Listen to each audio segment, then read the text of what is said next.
كان نهار عادي كيف العادة. سارة بنت كتقرا في الثانوية، عندها 17 عام، ساكنة في حي الشعبي في مدينة متوسطة.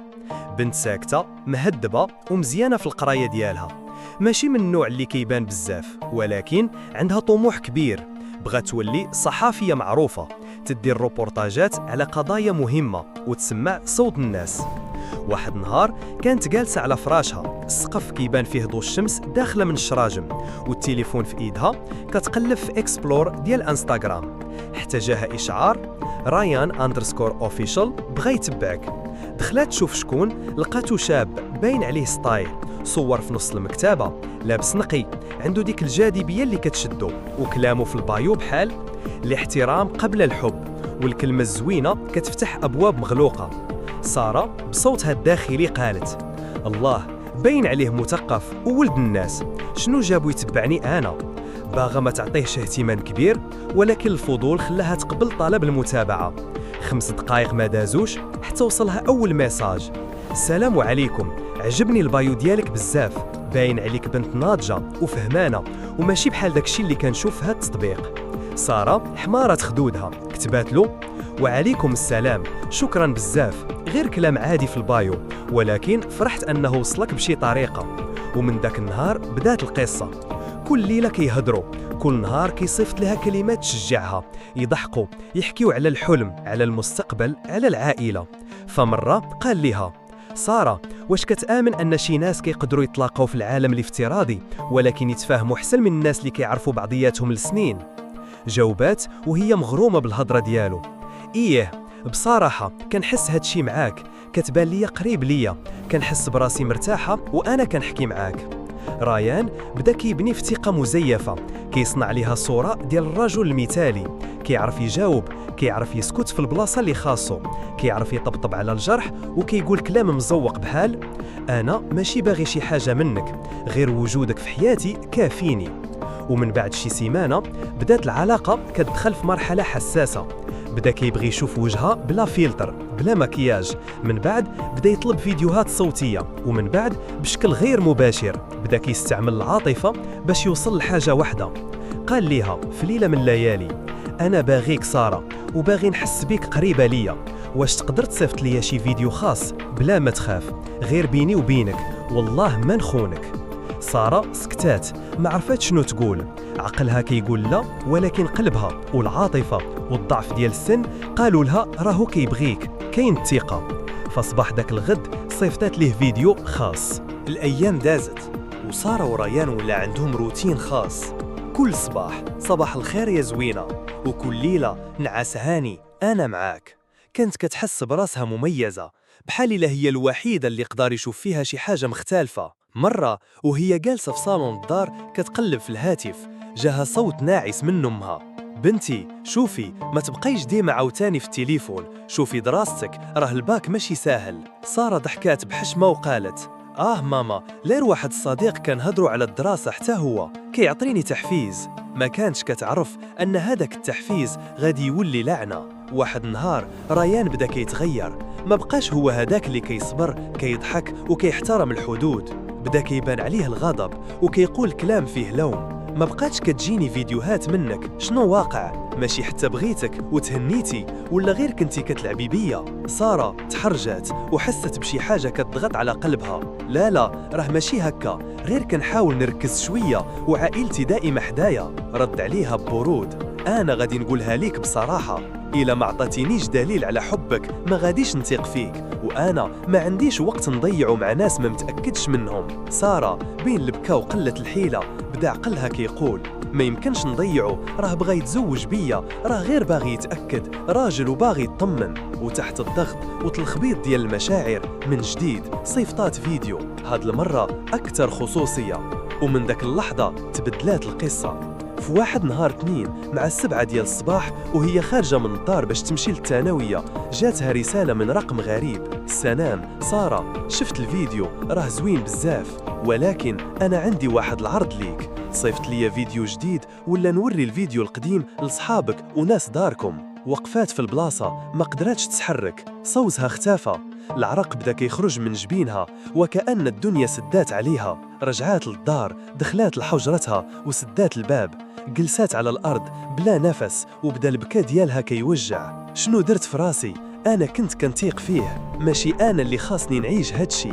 بدا تليفونها كيضوي، ميساج من نفس الرقم: راك عارفاني ونعرف فين كتسكني وعندي كامل الكونتاكت ديالك، ما تحاولش تحذف الانستغرام، راه واخا ديري اللي بغيتي، انا عندي كل شيء. ساره بين الخوف والذنب ما كانتش عارفه شنو دير، كتفكر تمشي للبوليس ولكن كتخاف يتفهموها غلط، كتفكر تقول لامها ولكن كتخاف تغلب وتكرهها. بدات كتعيش في صراع داخلي كيحرقها، واش نسكت؟ واش نرضى نعيش في الذل ولا نواجه كل شيء كيف ما جا؟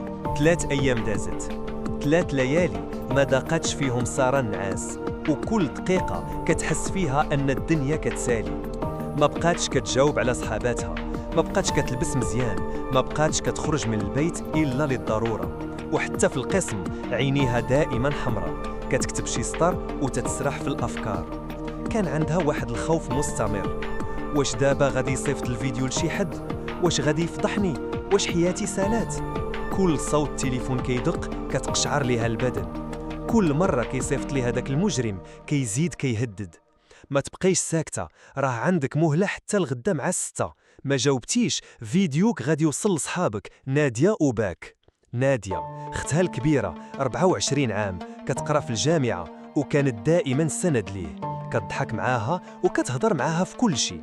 لكن في هاد الأيام بدات تلاحظ سارة كتحول تهرب منها، ما كتبقاش معاها بزاف، كتفاداها. حتى جا داك النهار كانت نادية داخلة للدار، لقات سارة جالسة في الكوزينة كتحاول تبان طبيعية ولكن عينيها كيقولوا شي حاجة أخرى. قربت منها قالت ليها بهدوء: سارة، اش واقع؟ أنا اختك ماشي بوليسية، ما تبقيش كتدفني راسك في التراب وتبكي في الخفاء، شنو كاين؟ سارة حاولت تغير الموضوع ولكن نادية ما سكتاتش. واش شي حد كيهددك؟ كتخافي من شي حاجة؟ شوفي في راسك شحال ضعافتي. وهداك هو اللحظة اللي قلبت كل شيء. سارة طاحت في حضن اختها وبدا البكا بحرقة، بكا ما فيه لا تصنع لا خجل، كان فيه خوف. بنت كتقول: اختي غلطت، تيقت في واحد وهددني، عنده فيديو ديالي وكيقول لي صيفطوا للناس وما عرفت شنو ندير. نادية بقات مصدومة في الأول ولكن بحال شي جبل وقفات، خدات نفس عميق وقالت: سارة، انتي ماشي مجرمة، انتي ضحية، ما نخليوش شي حقير يدمر حياتك، هذا وقت الشجاعة ماشي وقت الخوف. مشاو عند الأم ديالهم وداروا واحد الجلسة صعيبة. سارة خافت، كانت كتخيل الأم غادي تضربها، غادي تعايرها، ولكن المفاجأة الأم حضنات بنتها وقالت ليها وهي كتدمع: واش تظني أنني غادي نختار نلومك على نوقف معاك؟ أنا الأم ديالك سارة، والله ما نخليك وحدك. وهكذا داك النهار عوض ما تكون بداية الفضيحة كانت بداية المواجهة. مشاو 3، سارة، نادية والأم، لمركز الشرطة، لقاو فرقة مختصة في جرائم الابتزاز الإلكتروني. حكات لهم سارة كل شيء بكل دموعها وكل خوفها، ولكن هاد المرة بدون ما تخبي. الضابط سمع، شاف الرسائل وشاف الفيديو وسجل كل شيء. قال ليها بواحد الهدوء: بنتي، انتي ما درتي والو اللي خلينا نحكموا عليك، اللي خاص يتحاسب هو داك المجرم، وحنا غادي نديروا خدمتنا، واخا بطيء ولكن القانون كيوصل. من بعد ما داروا الشكاية، سارة حسات براسها كتحيد من فوق شي جبل ثقيل. بقات ما بين الخوف والارتياح، ولكن كانت على الأقل ماشي بوحدها. الشرطة خدات القضية بجدية، وبالخصوص حيث كانت عندهم أدلة رقمية: المحادثات، الفيديو، رقم الهاتف والاي بي ديال المرسل. ضابط الأمن قال لهم في المركز: غادي نخدموا على الموضوع بواحد السرية وغادي نطيحوا به بلا ما نحسوه، ولكن خاصكم تعاونونا وتجاوبونا على أي سؤال بلا تردد. سارة بقات كتعاون، كتعطيهم كل شيء وحتى رسائل قديمة ما حدفاتهمش، وكانت كتحاول تبان قوية. واحد نهار من النهارات جاتها رسالة جديدة من رقم مختلف: كنتي شجاعة بزاف أنك تمشي للبوليس، ولكن انتي نسيتي حاجة، راه حتى البوليس ما يقدروش يحميوك ديما، مازال كاين فيديوهات ومازال نقدر ندير بهم بزاف. سارة مشات مباشرة عند نادية وقالت ليها: شوفي، راه بدل الرقم ولكن ما بقى عندي الخوف القديم، غادي نوري هاد الرسالة للبوليس وغادي نخليهم يكملوا الطريق، مشاو فعلا عند الأمن وخداو الرقم الجديد وبداو يربطوه مع الأرقام الأخرى اللي سبق استعملها نفس الشخص. من جهة أخرى سارة بدات كترجع لحياتها شوية بشوية. المدرسة رجعات ولكن كانت كتحس براسها مختلفة، أقوى وعندها هدف. واحد النهار طلبوا منها في النادي الثقافي ديال المؤسسة تدير لقاء توعوي على خطر الثقة في الانترنت. سارة كانت مترددة ولكن نادية قالت ليها فاش كنتي ساكتة كان كيسيطر عليك، أما دابا انتي كتحكي وكتخرجي صوت كل وحدة ساكتة تحت الخوف. اللقاء كان صدمة إيجابية. سارة وقفت قدام أكثر من 80 تلميذ وتلميذة وقالت بصوت خفيف ولكن ثابت: أنا ماشي بطلة، أنا ضحية سابقة ونجوت بفضل الله وبفضل الدعم ديال العائلة والناس اللي واقفين معايا. اليوم كنقول لكم ماشي كل شيء اللي كيضحك لك في السوشيال ميديا هو صادق، والثقة في العالم الرقمي خاصها تكون بحساب. وفي نفس الوقت الشرطة كانت خدامة بصمت. شافوا أن الحساب رايان أوفيسيال مربوط بخوادم خارج المغرب، ولكن اكتشفوا أن المسير الحقيقي ديالو شاب مغربي كيسكن في مدينة أخرى، كيستعمل VPN وكيخدم في الابتزاز الإلكتروني بحال تجارة. داروا له كمين ذكي. سارة وافقت تكون جزء منه. قالوا ليها ترجع تجاوبه باش تحاول تطلب لقاء مباشر معاه في مقهى. وهنا البوليس كانوا كيراقبوا بالكاميرات وبالناس في المكان. نهار اللقاء سارة كانت خايفة ولكن عارفة شنو كدير. جابت معاها الضباط كانوا متخفيين وكل شيء كان مراقب. اللحظة اللي دخل فيها داك الشاب للمقهى وبدا كيتقلب عليها، البوليس هجم عليه، خداو تليفونه ولقاو كل الأدلة داخله، صور وفيديوهات ديال ضحايا آخرين، رسائل تهديد، حسابات مزيفة، بل حتى لائحة بأسماء ضحايا جدد كان ناوي يطيحهم.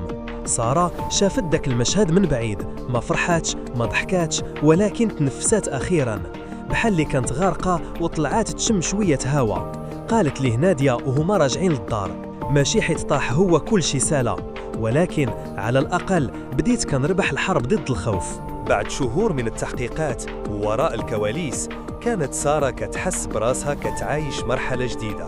وحتى إذا كانت غادية تلتقي مع الناس وتحكي لهم عن تجربتها كانت كتساءل: واش في الحقيقة كانوا كاينين ناس كيعيشوا نفس المعاناة؟ كل ما كتدخل المجموعة اللي كانوا يديروا النشاطات الخاصة بالتوعية عن الابتزاز الإلكتروني كل ما كتكتشف أن عدد الضحايا أكبر بكثير من ما كانت كتتصور. الندوات، العروض التوعوية وحتى السوشيال ميديا بقات سارة حاضرة، كتكتب، كتشارك وتجاوب الناس اللي كانوا محتاجين لسماعها. في وسط هذا التغيير الكبير كان عند سارة واحد اللقاء اللي غير حياتها.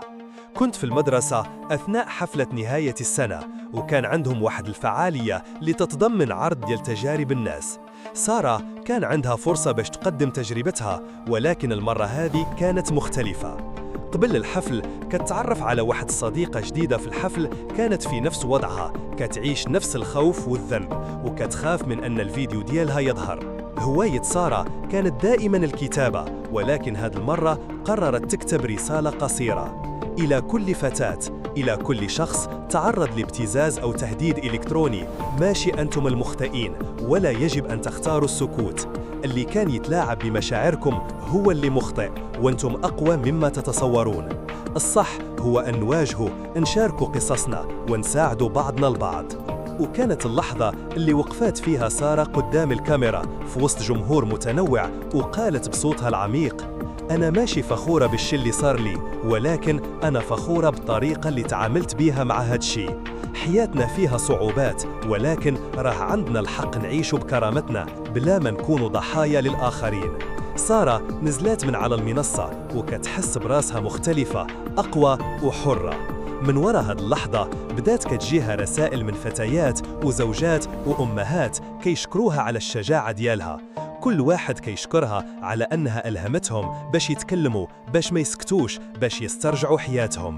من وراء هاد اللحظة بدات كتجيها رسائل من فتيات وزوجات وأمهات كيشكروها على الشجاعة ديالها. كل واحد كيشكرها على أنها ألهمتهم باش يتكلموا، باش ما يسكتوش، باش يسترجعوا حياتهم. في النهار اللي بعد العرض كان عند سارة اتصال من مركز حماية البيانات. قالوا لهم أن الشخص اللي كان كيهددها واحد من أكبر العصابات الإلكترونية المتورطة في الابتزاز تحاكم وتمت معاقبته. ورغم أن سارة ما حساتش بفرحة كبيرة، ولكن كانت مرتاحة. حست أن هادشي كله كان في سبيل أنها تقدر تكون سبب في حماية وحدة وكتقدر تكمل على نفس المسار اللي اختارته. كانت تعرف أن المعركة ديالها ما سالاتش وأنه لا زال هناك كثير من العمل اللي يتم، ولكن كانت عارفة أنها خادت أول خطوة وأكبر خطوة، أنها ما سكتات. وها هي سارة أصبحت رمزاً للأمل لساكنة ديالها، للأشخاص اللي كانوا كيشعروا بالعار واللي كانوا ساكتين. وها هي اليوم كتظهر كتشارك الحكايات ديالهم، كتدي رسالة قوية لكل واحد كيعيش في ظلام الخوف. ما تتسكتوش، حياتكم أهم من أي تهديد، وانتم أقوى من أي تهديد. وهذه كانت نهاية قصة سارة، ولكن بداية حياة جديدة مليئة بالتوعية، الشجاعة والوعي. وبهذا الشكل القصة ديال سارة سالات، ولكن رسالتها بقات. القصة ديالها ما كانتش فقط عن الابتزاز، بل كانت عن القوة ديال الإنسان وعن الدعم وعن عدم الاستسلام في وجه الصعاب. ديما كنقدروا نكتشفوا حتى في ظروف صعبة أن الإنسان عنده القدرة على التغيير، على التغلب وعلى مساعدة الآخرين اللي ممكن يكونوا في حالة مشابهة. إذا كانت هذه القصة لامستك، يمكن ليك تشاركها مع الناس، يمكن تكون هي الطلقة اللي غادي تطلق الأمل في ناس كيعيشوا نفس الشيء، وكل واحد كيخاف يواجه التهديد.